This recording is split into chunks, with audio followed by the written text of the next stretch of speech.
So, if you want to see how I made this fish curry from MasterChef's Robbie Cooper, keep on watching.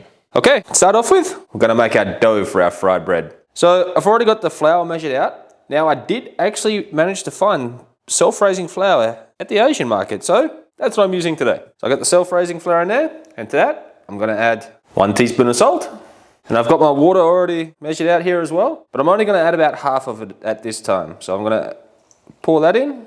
I'm just going to start mixing this in with a fork, and we'll start to bringing it together there. As always, all the amounts and ingredients are going to be on the website, traditionalbutnot.com. All right, so now I've got that mixed in. I add the rest of the water.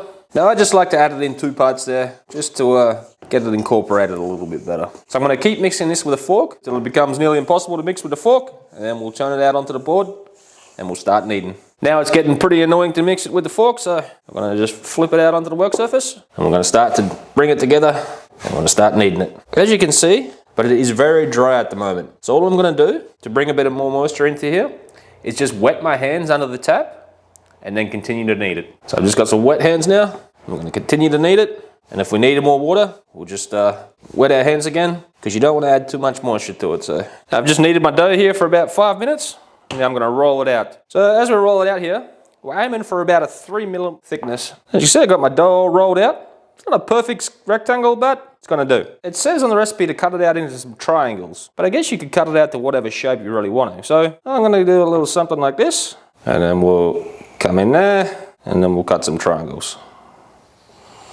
All right, I got them all cut out. They're not in equal shapes, but they'll do. So now I'm just going to cover these with a clean towel and set them aside till we're ready to fry them. Okay, so I've got the curry bus already prepared here, which there's a whole bunch of stuff there. Just go into the recipe on the website, check it out. Everything's written down there and the quantities and all that sort of good stuff. Also, I'm just going to note that I couldn't find any fresh tamarind. So in the recipe, it uses a tamarind paste and fresh tamarind, but I'm just using a little bit more of the paste. And also, I couldn't find any fresh turmeric, so I'm just going to go in with a half teaspoon of turmeric powder. Okay, so all that goes in, and we bung the top on, and we blend it into a nice thick paste. As always, got to come in and give the customary scrape down. Back on, keep on blending. Once you're blended all those down and it looks like a nice thick paste like that, we're going to head to the stove. Okay, I've got some little bit of oil heated up in the pan there. So the pan's on about a medium heat. I'm going to go ahead, add the paste, and we're going to cook it out for about 2 or 3 minutes. Once you've got all this in and it's been cooking away for a little bit, we're going to add a cinnamon stick and a star anise. And we're going to keep on cooking this out for another couple of minutes until we're nicely caramelized. So once your paste is nicely caramelized like that, we're going to go ahead and add the coconut milk. We're also going to add the coconut cream.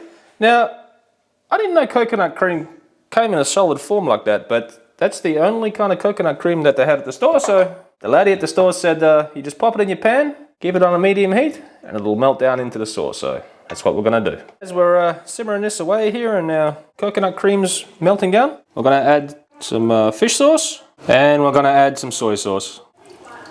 All right, we're going to get that stirred in. I'm going to let this simmer away here for about 10 minutes or so.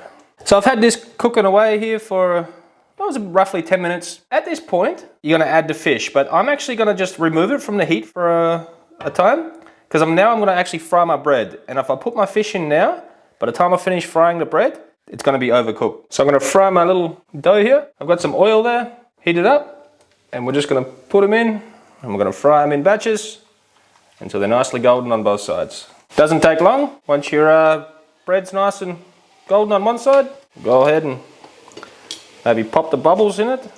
So when you flip it over, it sits nice and flat in the oil. And then we'll cook them till golden on the other side. Once they're nice and golden on both sides, remove them to a paper towel lined plate, and we're going to cook the rest. Once you've got all your bread fried up, and we've got the curry base back up to temperature, we're going to add the fish. Now I went ahead and I've already cut it out into 5cm pieces here. And we're just going to go ahead, plop all the fish in. Then we're going to get this mixed through, and we're going to cook it until the fish is just cooked through.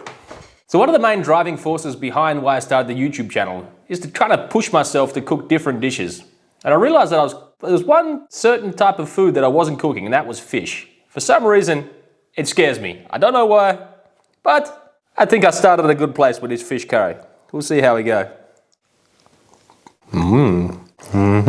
This is a full-flavoured curry. My mouth's still salivating even after the first few bites. The bread It's a bit boring by itself, but it is the perfect thing to dip into this curry because the curry is so full flavoured. This is a big flavour bomb for a very quick cook.